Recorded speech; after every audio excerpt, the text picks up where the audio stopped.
করছে এই দেখেছিস কেমন করছে? মুখটা কালো হয়ে গেল। হাই করো, হাই করো মায়ের জন্য। মা আসলে ভালো হতো। মাকে মিস করছো তো? বাড়ি তো চলো আমরা টোটো নিয়ে বাড়ি যাই। বাড়ি যাবো আমরা। তাকাচ্ছে কেমন করে লাবণী যেতে। পেশেন্ট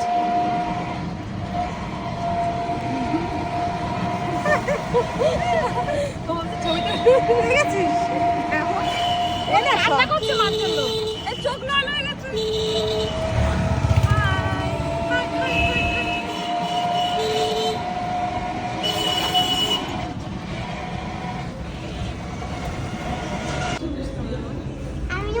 এটা কোথায় এসেছিস বল লাবণী?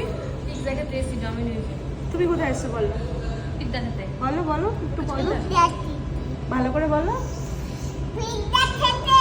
আমি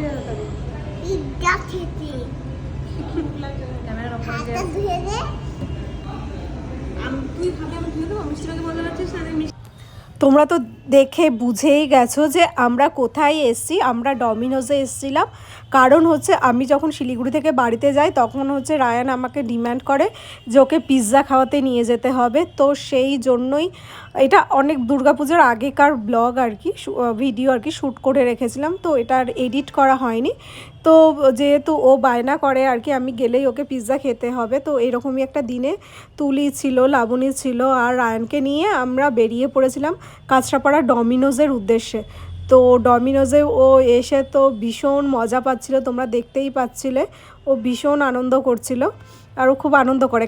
বাচ্চা তো খায় কম কিন্তু ও মজাটা করে খুব। তো ওকে এই যে একটু একটু করে, যেহেতু পিৎজাটা ভীষণ গরম ছিল তো ভেজ পিৎজা নিয়েছিলাম আমরা। ভেজটাই বেশি ভালো লাগে আমাদের সবার, কারণ বেশি করে চিজটা দিয়ে ওটা খুব ভালো লাগে খেতে। তো আর রায়ান যেহেতু বাচ্চা তো ওর জন্য এটাই নেওয়া আর কি। তো এই যে পিৎজা খেয়ে তো ভীষণ মজা পাচ্ছিলাম আমরা। আর পিৎজাটা ভীষণ ভালো ছিল ডমিনোজের। ও ঠান্ডা করে ওকে একটু খাইয়ে দিয়েছিলাম। আর ও তো বেশি খায় না, ওই এক পিস হয়তো খেয়েছিল ও একটু একটু করে। তো তাই ওর কাছে আনন্দটাই মেন।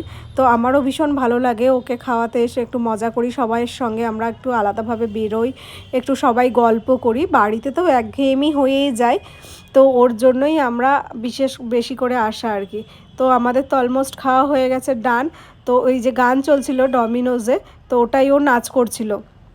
তারপরে একটু কোল্ড ড্রিঙ্কস নিয়েছিলাম। আর কোল্ড ড্রিঙ্কসও খেতে ভীষণ ভালোবাসে, যেহেতু বাচ্চা ওর জন্য ওকে আর কোল্ড ড্রিঙ্কস দিই না।